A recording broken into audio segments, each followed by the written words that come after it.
You are listening to the Lawyer Life Podcast, episode number 27, How to Know If You Need a Coach. Hey everyone, welcome back to the Lawyer Life Podcast. I am your host, Autumn Noble, the founder of the Lawyer Life Collective, where we do life and career coaching for attorneys. We are continuing on our journey of hot takes, where we unpack some of the most useful tools and takeaways from our first season of the podcast. Last week, we explored how to be happier in law and pulled some of the best nuggets from this season's episodes. This week, we're going to continue on the hot takes theme and unpack how to know if you need a coach. I get asked this all of the time. What do you actually do in coaching? What do you talk about? Why do people actually need coaches? Why can't they figure it out on their own? So, in honor of all of those questions, I'm going to pull out some of the most common topics that I coach around with women and lawyers. I'm hopeful that after listening to some of these hot takes, you'll get a clear understanding of whether or not coaching might be something that can help you take your life and your career to the next level. For hot take number 1, we go all the way back to episode number 2, the drama triangle. In that episode, we explore a dynamic that I see all of the time with many of my coaching clients. And that is the situation where you feel like everyone around you is against you. You're surrounded by villains and terrible bosses and horrible clients and toxic law firms. And you're just stuck in this place and you can't figure out how to get out. If that sounds familiar to you, listen up. The drama triangle might actually be what's at the root of this problem. You hear these overgeneralizations like, my boss hates me, this firm is toxic. Those statements just drip with drama and this villain-victim dynamic. In those types of narratives, we are playing a role in what Stephen Cartman calls the drama triangle.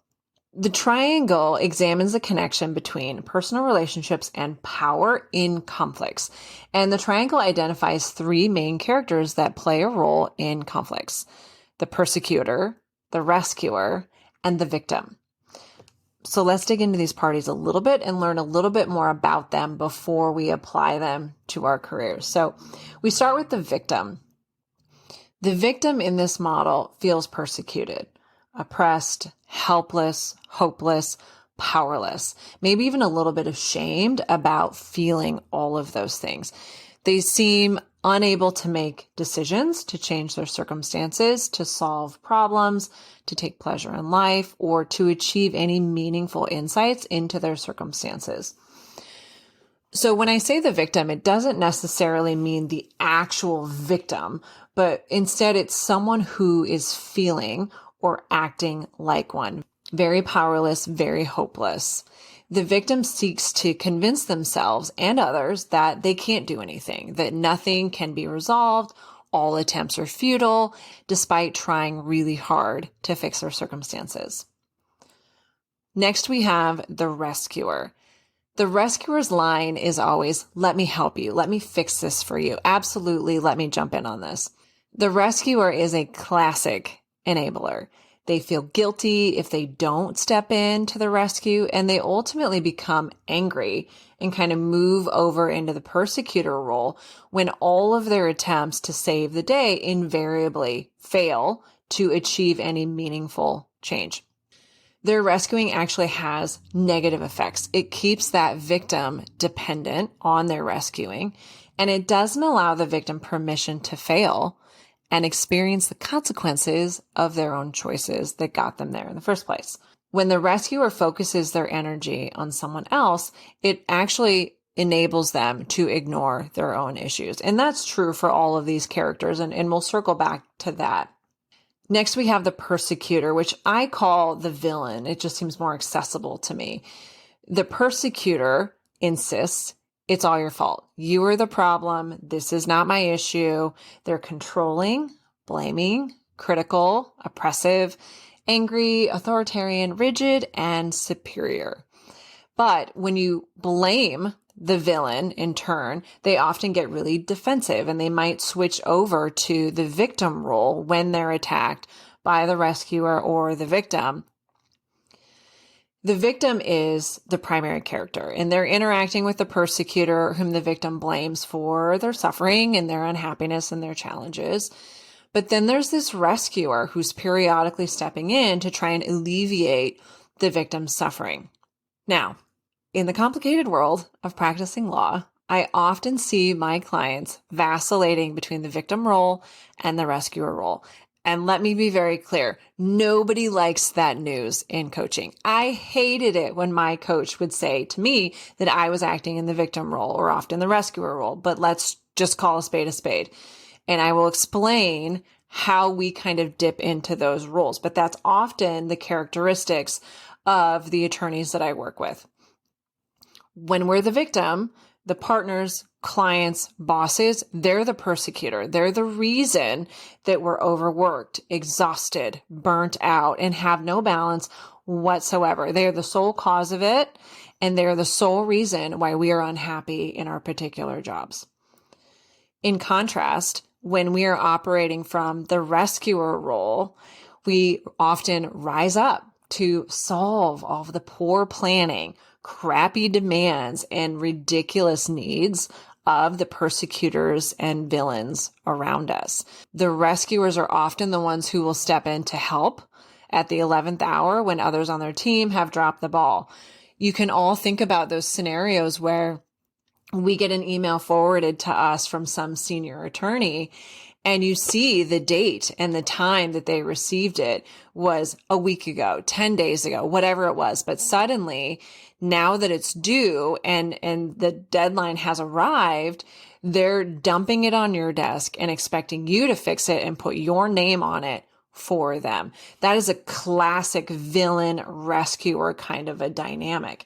As young attorneys, it's not uncommon for us to feel like, well, I don't have any other choice but to do this for them and to cover up the fact that they have actually dropped the ball and this is not really my issue.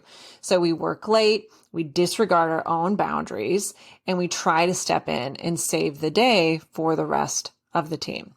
In one role, we're angry and suffering in our victimhood. And in the other, we're often energized by that action because we imagine that all of this rescuing and savior service will mend that relationship with our persecutors, will give us some value in their eyes. The reason this situation persists is that each participant has their own frequently unconscious psychological wishes or needs met without ever having to acknowledge the broader dysfunction or harm that is done in the situation as a whole. The victim often disregards opportunities to stand up for themselves and own their own power, whereas the rescuer rarely connects with their own value and worthiness outside of all the rescuing activity.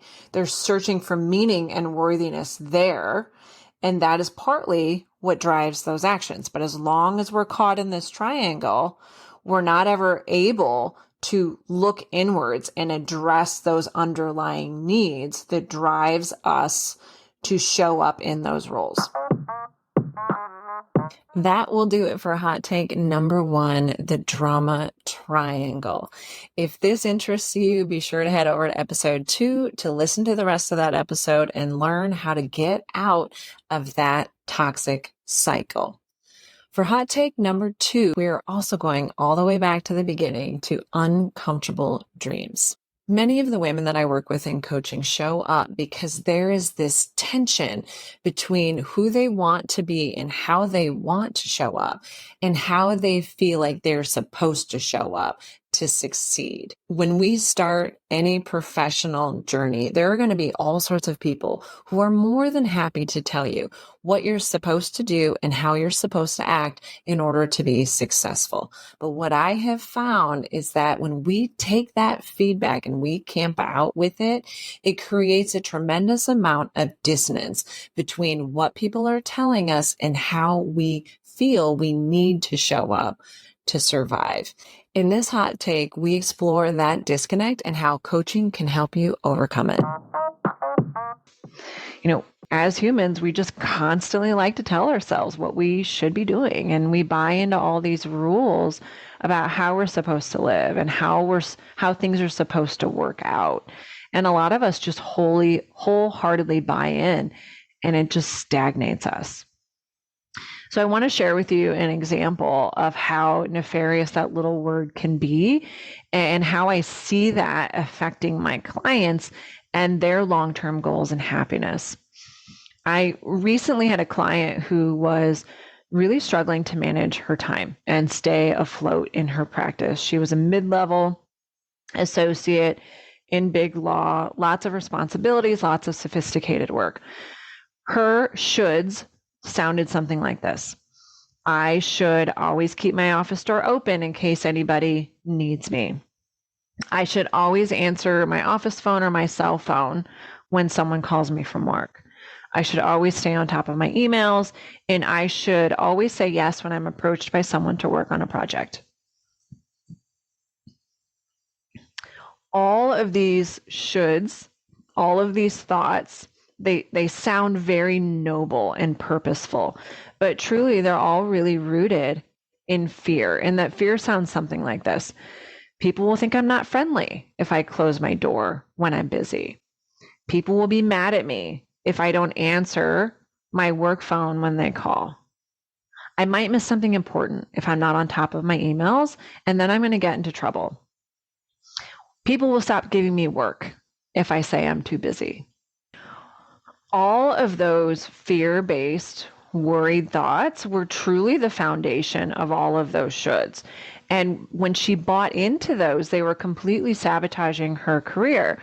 She was constantly behind on projects and distracted because seriously, how can anyone focus when you're constantly being pulled away by your phone or your email or randos who show up at your office door?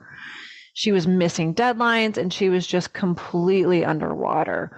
The net result of all of that was that people were frustrated with her. She was getting into trouble and people did stop giving her work.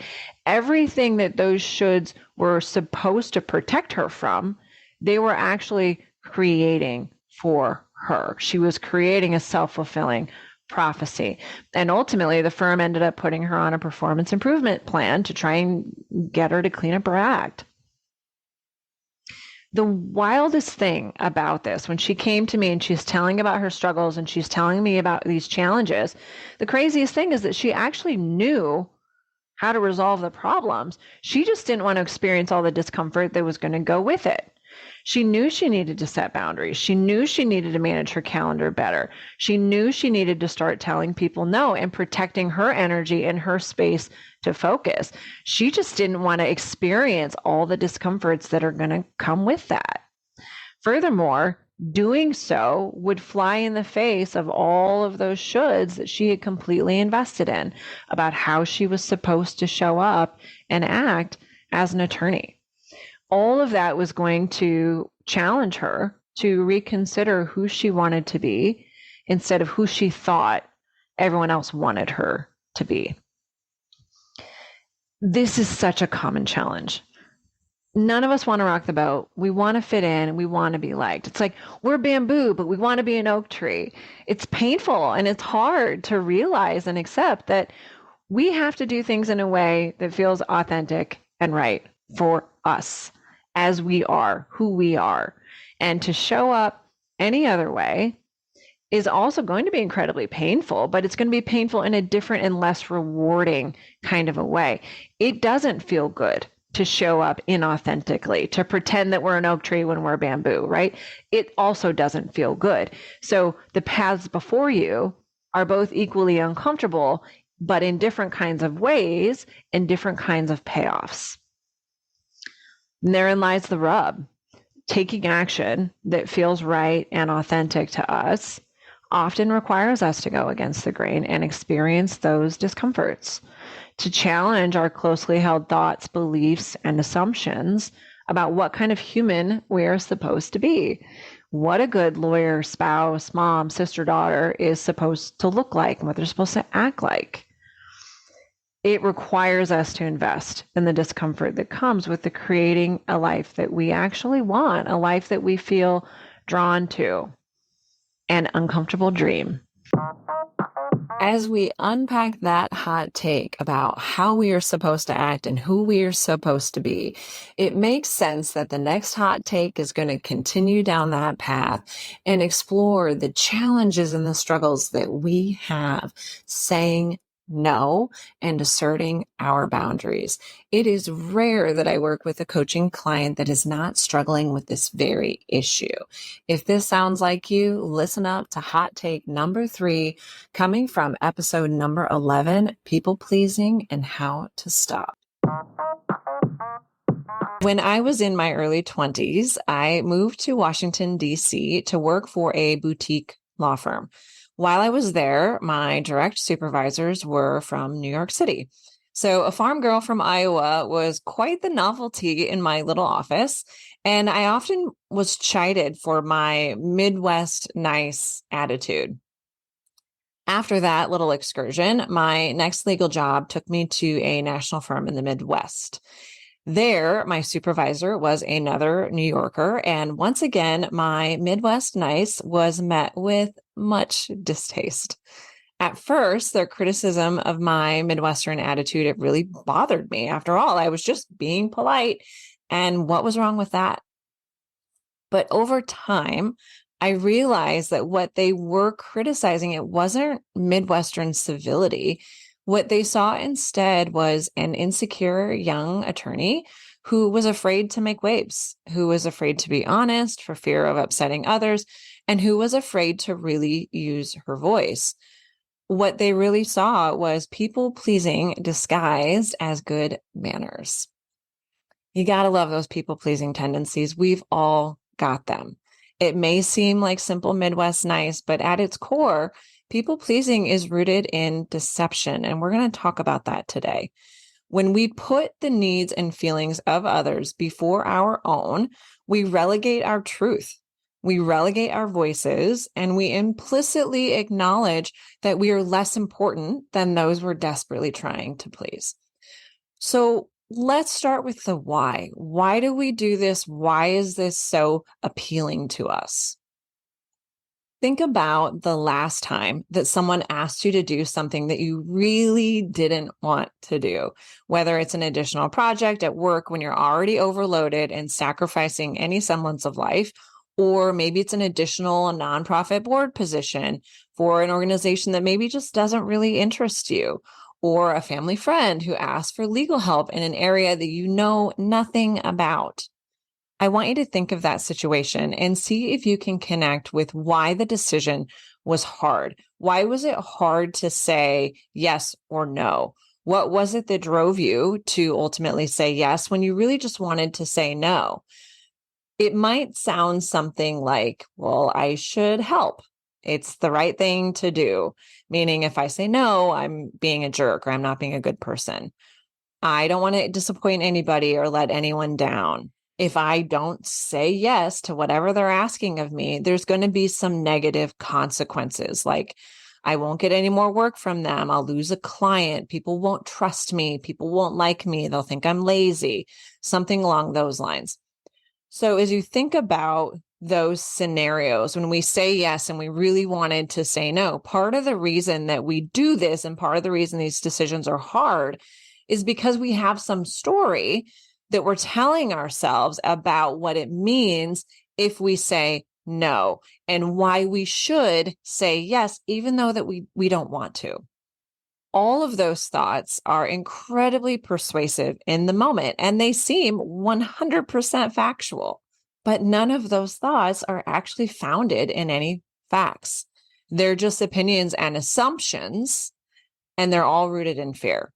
We worry that if we don't help, others are going to judge us. We worry that others will think we're not a good person or we're not a team player if we don't say yes. We worry that something bad will happen if we don't follow through on all of these requests.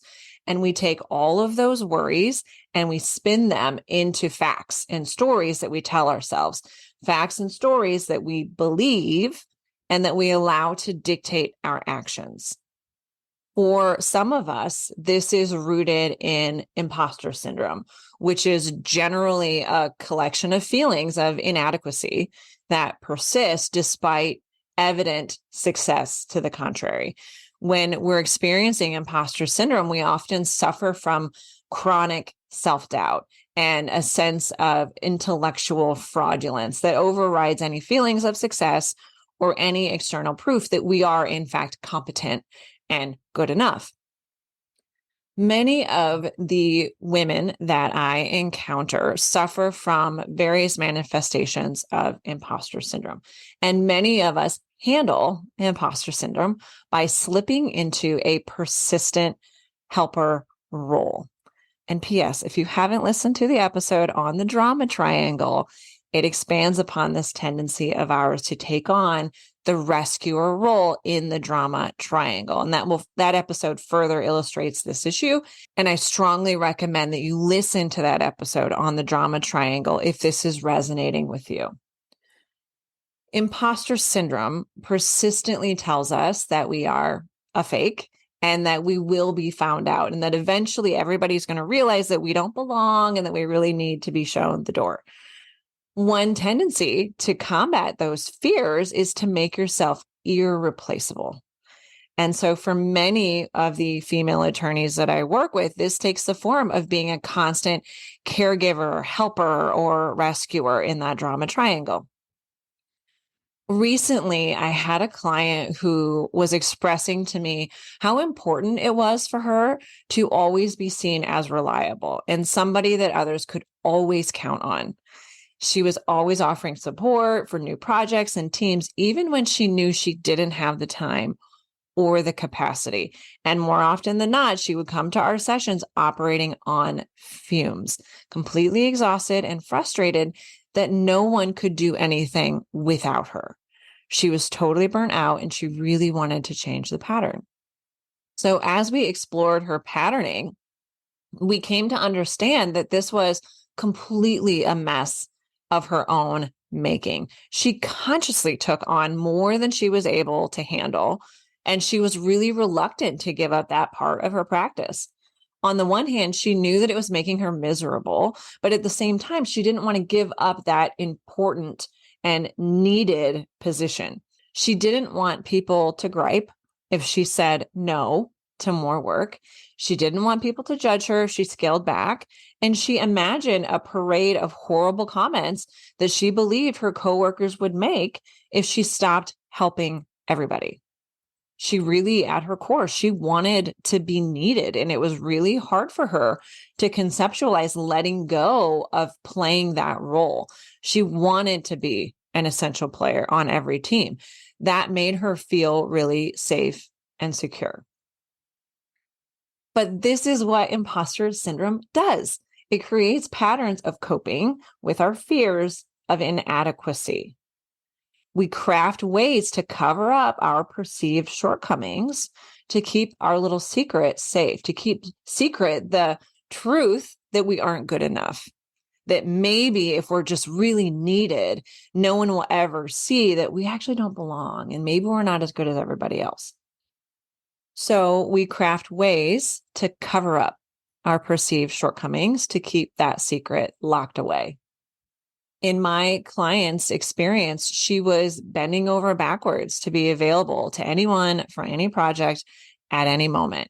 She was constantly canceling personal trips and social outings with friends to jump on new projects.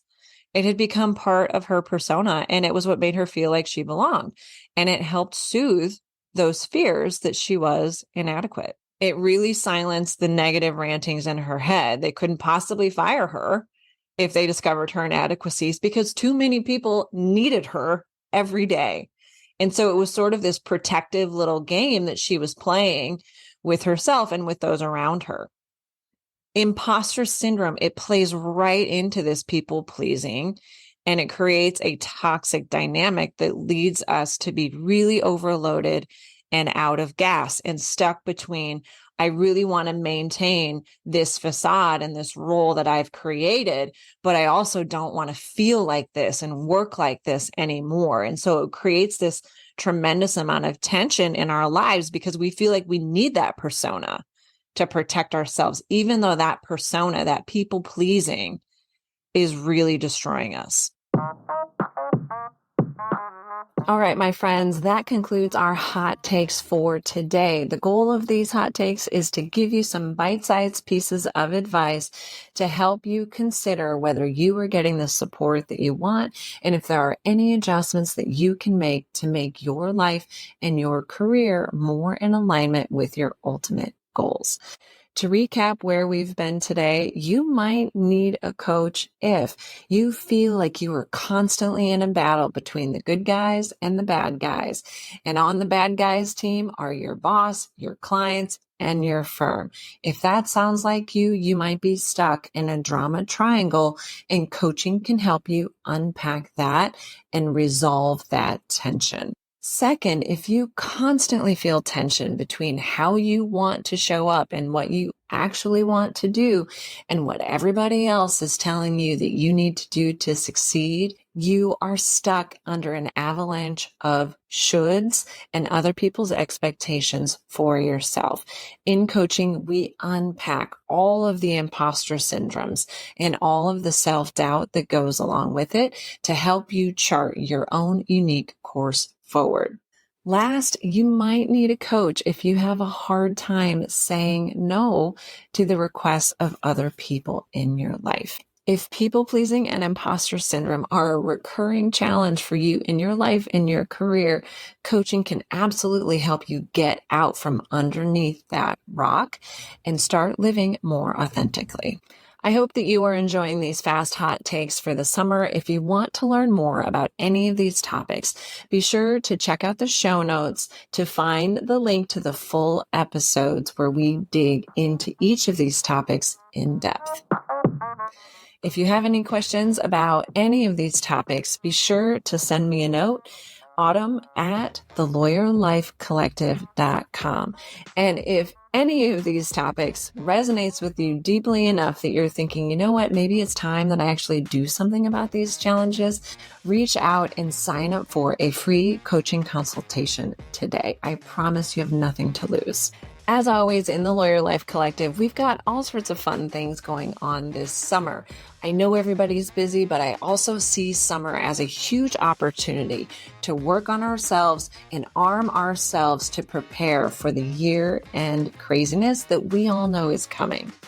One of these options includes signing up for our seminar series, How to Lawyer for Real, where we will unpack everything that you actually need to know to succeed in lawyering. This will unpack all of the tips and tools that I teach all of my clients to transform their careers and create their own unique success. You do not want to miss this. And for those of you that may not be attorneys, or for those of you that have friends that could also benefit from this work, we are launching a new series that is geared towards non-lawyers, where we will unpack all of the life coaching secrets that I have picked up over the years of working with incredibly powerful and successful women. And I'm offering it to women of all backgrounds and careers in a series entitled How to Change Your Life. That series is kicking off for the first time on July 11th.